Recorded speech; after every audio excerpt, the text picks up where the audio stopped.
आप सभी दोस्तों का मैं अर्पित स्वागत करता हूं हमारे हेल्थ फर्स्ट शो में। दोस्तों, आजकल कभी गर्मी लगती है, कभी बारिश हो जाने से सर्दी लगती है और मौसम में बदलाव होते ही वायरल बुखार जैसे बीमारी सामने आने लगती है और इन बीमारियों के चपेट में ज़्यादातर बच्चे ही आते हैं। अगर इस समय थोड़ी सी सावधानी रखी जाए, बच्चों का ध्यान रखा जाए, तो यकीनन इन बच्चों को इन बीमारियों से बचाया जा सकता है। इन्हीं बीमारियों को लेकर आए हैं हम हमारे इस हेल्थ फर्स्ट शो में।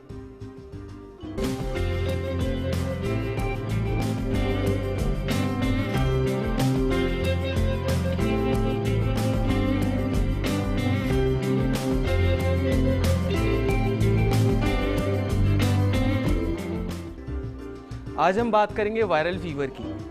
बच्चों में आजकल वायरल सबसे ज़्यादा दिखने को मिल रहा है। रात में बुखार आना, दिन में उतर जाना, एकदम तेज़ बुखार हो जाना।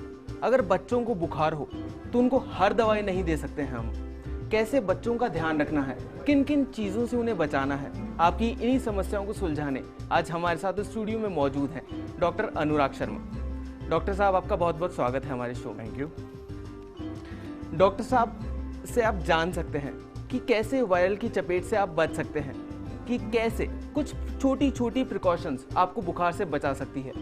तो चलिए डॉक्टर अनुराग शर्मा से आप फ़ोन करके भी आपकी सारी क्वेरीज की जानकारी ले सकते हैं। हमारा नंबर लगातार आपकी टीवी स्क्रीन पर फ्लैश हो रहा है, तो देर किस बात की है, डायल कीजिए हमारा नंबर या फिर कर दीजिए हमें मेल। तो चलिए सबसे पहले जानते हैं डॉक्टर साहब से कि डॉक्टर साहब, ये वायरल जो बुखार होता है इसके क्या क्या लक्षण होते हैं?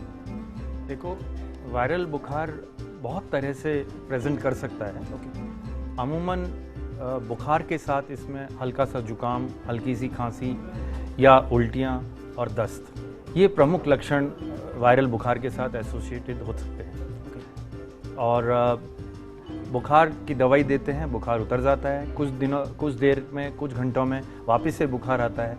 ये बुखार वायरल के लक्षणों के साथ ही होता है। अच्छा डॉक्टर साहब, हम एक चीज़ और जानना चाहेंगे आपसे कि क्या होता है वायरल, बेसिकली क्या होता है वायरल?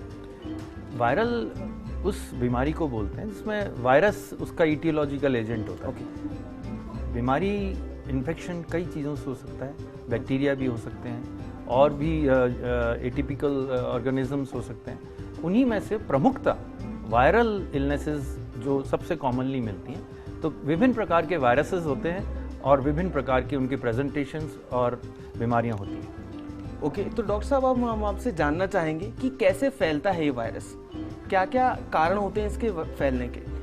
वायरल बुखार जो है या वायरल इलनेसेस काफ़ी कंटेजियस होती हैं और बहुत तेज़ी से परिवार के एक सदस्य को होता है तो अमूमन दूसरे सदस्य भी उससे अफेक्ट हो सकते हैं। यही कम्युनिटी में है। मान लीजिए बच्चे को वायरल बुखार है, वो स्कूल गया, पास में जो बच्चा बैठा हुआ है 5 से 6 फीट के डिस्टेंस तक वायरल बुखार अपना असर दिखा सकता है और वायरल कंटैमिनेशन कर सकता है। ओके, तो अगर डॉक्टर साहब मान लीजिए किसी को वायरल हो जाता है तो उसे क्या क्या सावधानियां बरतनी चाहिए? वायरल बुखार बच्चों में स्पेशली इस बात का बहुत ध्यान रखना चाहिए कि बुखार को तेज़ ना होने दें। ज़्यादा तेज़ बुखार जो है, कई बार बुखार उसको दौरे पड़ सकते हैं छोटे बच्चे में, 6 महीने से 6 वर्ष के बच्चे में फेब्राइल कन्वल्शंस को बोलते हैं। तो तेज़ बुखार अमूमन बच्चे के लिए नुकसानदायक है। तो सावधानी यही रखनी है, तेज़ बुखार ना होने दें और तुरंत बुखार का उपचार करें। अगर मान लीजिए डॉक्टर साहब किसी बच्चे में एकदम से हाई टेम्परेचर हो जाता है, उसे बहुत ज़्यादा तेज़ बुखार हो जाता है, तो क्या उस बुखार का इलाज संभव है? बिल्कुल संभव है। इससे पहले कि हम डॉक्टर के पास पहुँचें, ज़रूरी है कि हम फर्स्ट एड उस तेज़ बुखार का ज़रूर करें और उस बच्चे को गुनगुने पानी की पट्टियाँ तुरंत शुरू करनी चाहिए। ऊपर से नीचे तक उसके पट्टी फेरनी चाहिए।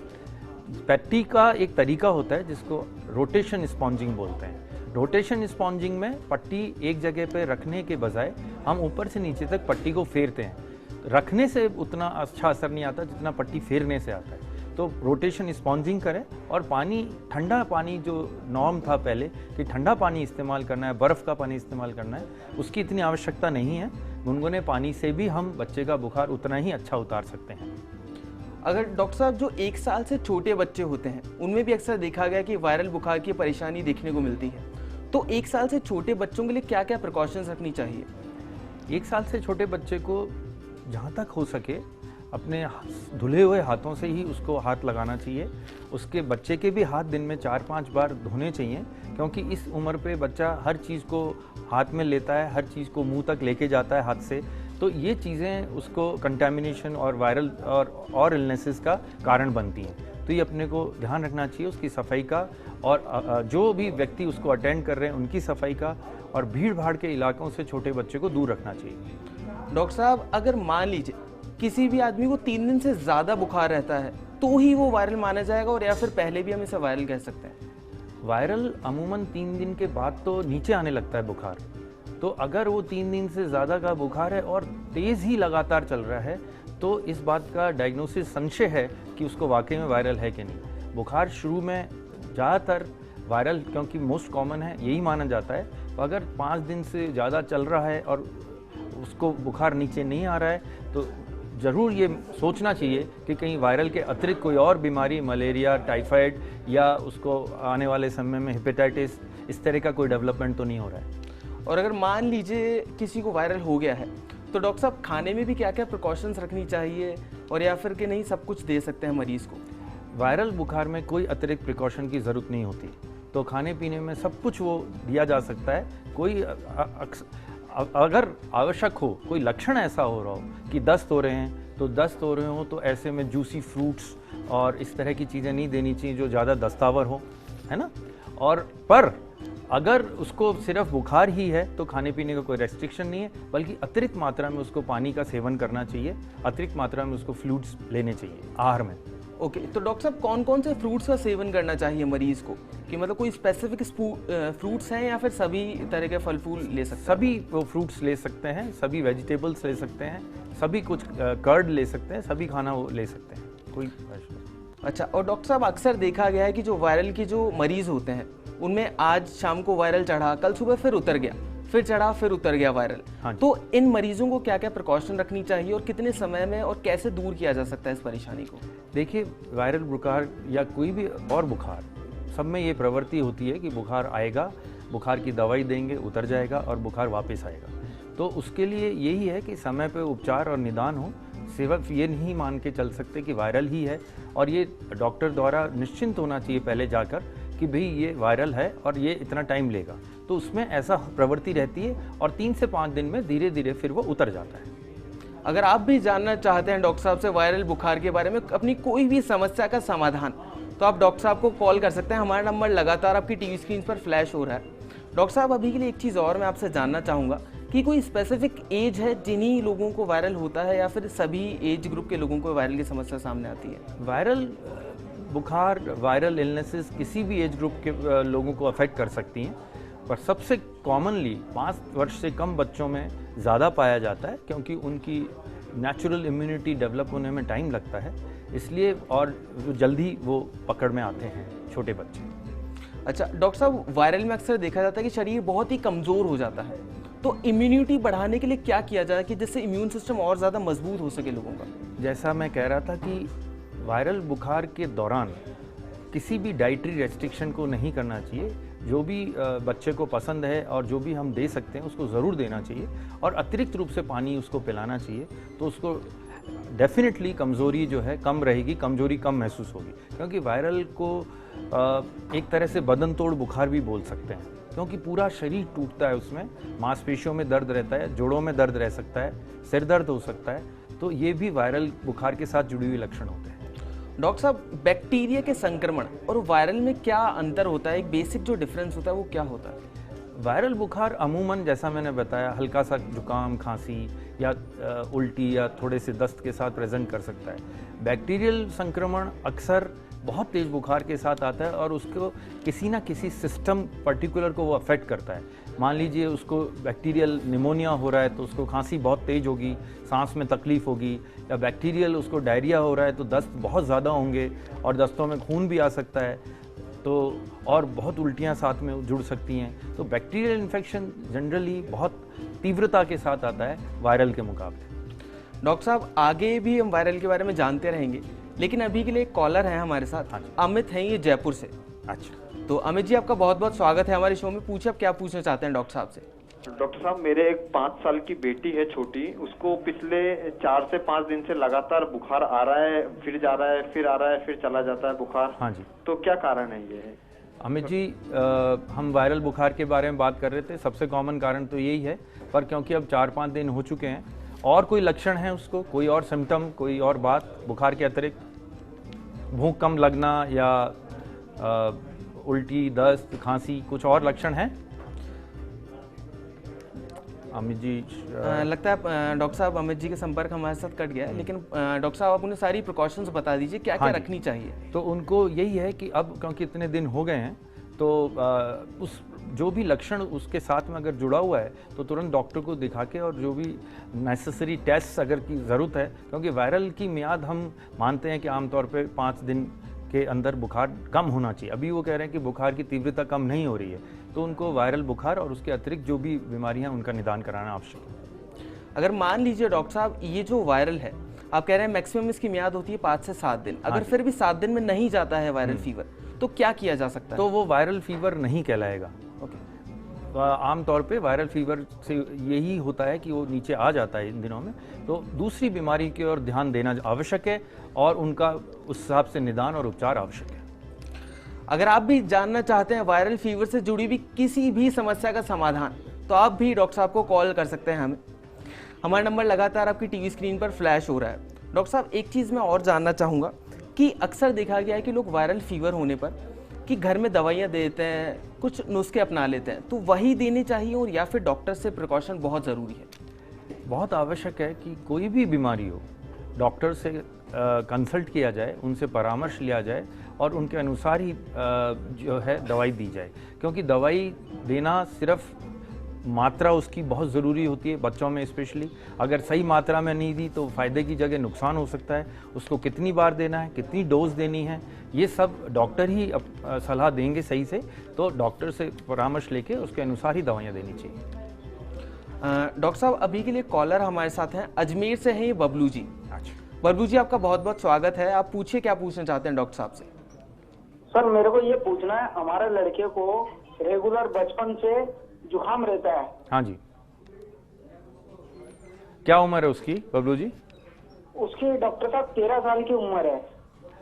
तो बबलू जी, ऐसा है, उसको जिस तरह की जुकाम है अक्सर एलर्जिक राइनाइटिस इसको बोलते हैं, और ये जुकाम स्पेशली मौसमी परिवर्तन के साथ बढ़ जाता है और कम हो जाता है। और उसको आप ध्यान रखो कि जैसे धूल, मिट्टी और प्रदूषित चीज़ों से दूर रखो, और उसको सर्द गर्म जो माहौल है उससे दूर रखो। और उसका उपचार है आजकल बहुत अच्छा उपचार एलर्जिक राइनाइटिस का उपलब्ध है।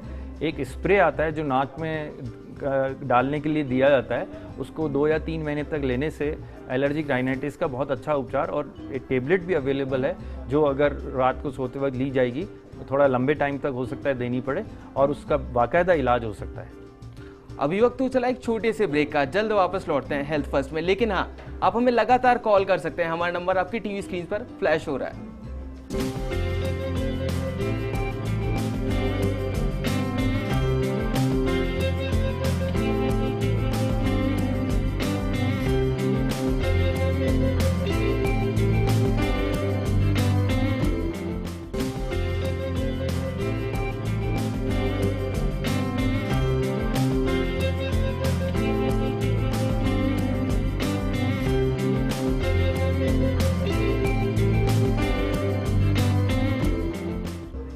ब्रेक के बाद एक बार फिर से आप सभी का स्वागत है हमारे हेल्थ फर्स्ट शो में। चलिए अब डॉक्टर साहब से बात करते हैं कि आजकल स्वाइन फ्लू बड़ी ही चर्चा में है, बहुत से लोगों को देखा गया है इससे ग्रसित। तो डॉक्टर साहब, हम आपसे जानना चाहेंगे कि स्वाइन फ्लू भी क्या एक वायरस है? जी बिल्कुल, और आपने बहुत ही कंटेम्प्रेरी प्रश्न पूछा है। स्वाइन फ्लू भी एक वायरस है। अभी हम वायरस जो बात कर रहे थे, एक रूटीन वायरल इलनेसेस की बात कर रहे थे, और फ्लू भी बहुत कॉमन रूटीन वायरस है। बट स्वाइन फ्लू की जहाँ तक बात है तो स्वाइन फ्लू थोड़ा सा ज़्यादा खतरनाक रूप से परिप्रेक्ष्य कर सकता है अपना, तो उसके लिए सावधानियां यही हैं कि भीड़ भाड़ के इलाकों से बचना चाहिए, और जो खांसी जुकाम का व्यक्ति हो उससे थोड़ा दूर रहना चाहिए। और डेफिनेटली एक ऐसा वायरस है जो खतरनाक कुछ लोगों में होता है, तो उसके लिए वो सावधानी रखें उस हिसाब से। और डॉक्टर साहब, टाइफाइड और मलेरिया जैसी जो बीमारियां हैं उन्हें वायरल से कैसे डिफरेंशिएट किया जा सकता है? हाँ, ये भी बहुत अच्छा प्रश्न है आपका। और जैसा मैं कह रहा था कि अगर 5 से 7 दिन से ज़्यादा बुखार चल रहा है तो टाइफाइड और मलेरिया इनका भी सस्पिशन डॉक्टर को और अटेंडेंट्स को करना चाहिए। और मलेरिया और टाइफाइड में थोड़े से लक्षण अलग तरीके से आते हैं। टाइफाइड में भूख कम लगती है क्योंकि टाइफाइड पेट से संबंधित बीमारी है। इसका कीटाणु आंतों में जाके बैठता है और वहाँ से पूरे शरीर में फैलता है ब्लड के माध्यम से, इसलिए उसको टाइफाइड में भूख कम लगना, उल्टी, पेट दर्द, दस्त होना या कब्जी होना, इस तरह का बुखार आता। और बुखार नॉर्मल दवाइयों से नीचे नहीं आता टाइफाइड का, जब तक कि उसका ट्रीटमेंट नहीं होगा। यही मलेरिया में है कि बुखार, जब तक कि मलेरिया का इलाज नहीं होगा बुखार नीचे नहीं आएगा, और बुखार का डायग्नोसिस उसका मलेरिया का प्रॉपर करना आवश्यक है टाइमली। तो डॉक्टर साहब, अब हम आपसे जानना चाहेंगे कि क्या क्या टीके हो सकते हैं वायरल के लिए और क्या क्या उपचार किए जा सकते हैं इन टीकों के द्वारा? हाँ जी, बहुत अच्छा टीकाकरण भारतीय सरकार द्वारा किया जा रहा है और सभी टीके मुफ्त में सारे सरकारी अस्पतालों में उपलब्ध हैं। उसके अतिरिक्त भी जो वायरल इलनेसेस हैं उनके टीके उपलब्ध हैं। जैसे पोलियो माइलाइटिस के बारे में बात करें, आज 3 वर्षों से अधिक हो गया है जब हमारे भारतवर्ष में कोई पोलियो का केस नहीं मिला है, क्योंकि पोलियो की दवाई पल्स पोलियो प्रोग्राम के तहत और वैसे भी निरंतर रूप से पिलाई गई, और वो भी एक वायरल इलनेस ही है पोलियो भी। इसी प्रकार मीज़ल्स, जिसको खसरा बोला जाता है, और राजस्थान में लोकली उसको लेदरा, बोदरी, माता कई नाम से पहचाना जाता है। मीज़ल्स भी एक वायरल इलनेस ही है। तो कई वायरल इलनेसेस हैं जिनका टीकाकरण द्वारा रोकथाम उपलब्ध है, और इन बीमारियों की खासियत यह है कि एक बार हो जाती हैं तो बहुत बच्चे को नुकसान पहुंचा सकती हैं। निमोनिया, दिमागी बुखार और अतिरिक्त नुकसान और लकवा वगैरह सब हो सकता है। तो अगर इनका हम टाइमली टीकाकरण कराएं तो इन बीमारियों से बच सकते हैं। तो इसलिए रोकथाम ही इनका उपचार है। इनके लिए प्रिवेंशन इज़ द क्योर, यही बेटर डिक्टम है। इसलिए मैं सभी लोगों से, जो भी आज टेलीविज़न चैनल पे मुझे सुन रहे हैं, उनसे गुजारिश करूंगा कि अपने बच्चों का समय पर टीकाकरण कराएं। सरकारी में कराएं चाहे प्राइवेट में कराएं, पर टीकाकरण जरूर कराएं। डॉक्टर साहब, अभी के लिए एक और कॉलर हमारे साथ जुड़ गए हैं। जैसलमेर से हैं ये रेशमा जी। रेशमा जी, आपका बहुत बहुत स्वागत है। आप पूछिए, क्या आप पूछना चाहती हैं डॉक्टर साहब से? पूछिए रेशमा जी, आप क्या पूछना चाहती हैं? आपका क्या सवाल है डॉक्टर साहब से? डॉक्टर साहब, वो उनका फ़ोन तो डिस्कनेक्ट हो गया, लेकिन वो पूछना चाहती थी कि उनके लड़के को बार बार बुखार आता है, तो कोई आप उसके लिए उपचार बताइए उन्हें। देखिए, बार बार बुखार आने की स्पेशली वो जैसलमेर जोन से हैं। हाँ। तो जैसलमेर और वेस्टर्न राजस्थान ये बहुत कॉमन एरियाज़ हैं जहाँ पे मलेरिया बहुत प्रेवलेंट है, और बार बार बुखार आने का एक बहुत प्रमुख कारण होता है मलेरिया। तो उनकी उसकी जांच करानी चाहिए और उसके हिसाब से उपचार कराना चाहिए। और अगर बच्ची है उनकी, तो अमूमन बच्चियों में यूरिनरी ट्रैक्ट इन्फेक्शन, पेशाब के जो केंद्र हैं उसका जो इन्फेक्शन है, उनमें उनकी वजह से भी बार बार बुखार आ सकता है। तो ये 2 कॉमन है। बाकी वायरल बुखार तो है ही जो बार बार कर सकता है परेशान। अच्छा, और डॉक्टर साहब, किस तरह की दवाइयाँ दी जानी चाहिए इसमें बच्चों को, बड़ों को? क्या दवाइयों में कुछ डिफरेंस होता है या फिर सेम ही दवाइयाँ होती है? दवाइयों में ज़्यादा फ़र्क नहीं है, डोज़ का फ़र्क होता है, मात्रा का फ़र्क होता है। जैसे हम ये चाहते हैं कि बच्चे को जो सबसे सेफ़ दवाई मानी जाती है बुखार के लिए वो पैरासीटामॉल है, और पैरासीटामॉल 15 मिलीग्राम पर केजी से ज़्यादा एक डोज़ नहीं जानी चाहिए। इसलिए हम कहते हैं, माता पिता से निवेदन करते हैं कि वो स्वतः ही बच्चे को इलाज ना करें, दवाई ना दें। तो फिर भी मैं उनकी जानकारी के लिए डोज़ बता रहा हूँ। अगर वो देना चाहें और बच्चे को बुखार है, घर पे एकदम से तकनीकी सहायता, डॉक्टरी सहायता उपलब्ध नहीं है, तो 15 मिलीग्राम पर केजी से पैरासीटामॉल की एक डोज़ वो दे दें और उसके बाद डॉक्टर को दिखा लें। तो paracetamol is the safest drug जो बच्चों को, बड़ों को, किसी को भी, और कई नामों से उपलब्ध है, मैं नाम नहीं लेना चाहूँगा, पैरासीटामॉल सब जानते हैं, और उसको देने से कोई नुकसान नहीं है। और डॉक्टर साहब, क्या क्या सावधानियाँ होती है जो बरतनी चाहिए इन दवाइयों को लेते वक्त? बिकॉज अधिकतर देखा गया है कि लोग बिना टाइम ही दवाइयाँ ले लेते हैं, कम टाइम में दवाई ले लेते हैं, जैसे 2 घंटे 3 घंटे के अंतर में। बहुत ही अच्छी बात पूछी आपने, और ये बिल्कुल सही बात है। जैसे पैरासीटामॉल के बारे में मैं बात कर रहा था, जो कि सबसे कॉमनली दी जाने वाली दवाई है बुखार के लिए, और वायरल इस बुखार के लिए स्पेशली, तो उसको 4 से 6 घंटे के पहले देना ठीक नहीं है। 4 घंटे मिनिमम एक पीरियड है, जिससे पहले अपने को उसको रिपीट नहीं करना चाहिए। और डॉक्टर साहब एक चीज़ और जानना चाहूँगा कि वायरल वाला जो संक्रमण होता है, क्या एक से दूसरे में फैलने लायक बीमारी होती है या फिर नहीं होती? देखिए, एक तो छूत की बीमारी होती है, तो वायरल को अपन छूत की बीमारी नहीं बोलेंगे, जैसे मीजल्स होती है, वो कांटेक्ट हुआ और बट वायरल फैलता श्वास के थ्रू है। वायरल बुखार, खांसी, जुकाम वाला जो है श्वास के थ्रू फैलता है, तो उसके लिए कोई व्यक्ति संक्रमित है और 5 से 6 फुट के डिस्टेंस तक भी वायरस उसको ट्रांसफ़र हो सकता है। तो दोस्तों, मौसम के बदलते आप इस बीमारी के शिकार ना हो, इसके लिए सावधानियां और बचाव रखिए। आगे बढ़ते हैं और आपको बताते हैं एक ऐसे फल के बारे में जो रखेंगे आपको बहुत सी बीमारियों से दूर।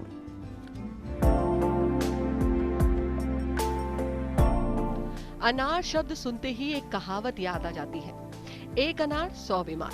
लेकिन आपको अनार के गुण पता चले तो शायद अनार आपका फेवरेट फ्रूट बन जाएगा। सबसे अच्छी बात यह है कि अनार पूरे साल उपलब्ध होने वाला फल है। ये विटामिन का बहुत अच्छा स्रोत है। इसमें विटामिन ए, सी और ई और फॉलिक एसिड भी होता है, जो आपकी आंखों की रोशनी, कैंसर जैसी बीमारियों से लड़ने में मदद करता है। मोटे लोगों के लिए सबसे अच्छी बात यह है कि अनार से वजन नहीं बढ़ता है, क्योंकि ये बिना कैलोरी वाला फल है। कम ही लोग इस तथ्य से परिचित हैं कि अनार एंटीऑक्सीडेंट का बहुत अच्छा स्रोत है, जिससे आप वक्त से पहले बूढ़े नहीं दिखते। अनार का जूस खून में ऑक्सीजन के स्तर को बढ़ाता है। अगर आपके घर में कोई गर्भवती महिला है तो आप उसे रोज अनार का जूस पिलाएं। इससे आपका बच्चा स्वस्थ पैदा होगा। यही नहीं, अल्जाइमर रोग जैसी याददाश्त से संबंधित बीमारी से निजात पाने में भी अनार काफी उपयोगी साबित हो सकता है। अनार गठिया रोग से पीड़ित व्यक्ति के कार्टिलेज को नुकसान पहुंचाने से बचाता है। इसके साथ साथ ये हार्ट अटैक और हार्ट स्ट्रोक को भी ठीक करने में कारगर साबित हुआ है। तो अब से रोज अनार खाना शुरू करें, क्योंकि एक अनार और 100 इलाज। दोस्तों, आखिर में समय हो गया है जानने का कि क्या है आज का दादी माँ का नुस्खा। 1 गिलास पानी गर्म करें, इसके अंदर 10 तुलसी की पत्तियां डालें, 5 काली मिर्च के दाने, 1 लौंग, 1 चुटकी सेंधा नमक, साथ ही 1 चुटकी अजवाइन भी कूट कर डालें। इसे उबलने दें। जब तक यह उबलकर 1/3 बचे, उतारकर इसे छान लें। इसमें 1 चम्मच शहद मिलाएं और रोगी को पीने के लिए दे दें। बिना किसी दवा के सहारे बुखार आसानी से उतर जाएगा।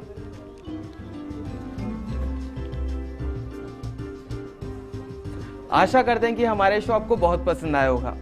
डॉक्टर साहब, आपका हमारे शो में आने के लिए और दर्शकों की समस्याओं का समाधान करने के लिए आपका बहुत बहुत शुक्रिया। Thank you. अगर आप जानना चाहते हैं अपनी बीमारी से संबंधित कोई भी जवाब, तो आप हमें कॉल कर सकते हैं, हमें मेल भी कर सकते हैं। हमारा ईमेल आईडी है healthfirst@firstindianews.com।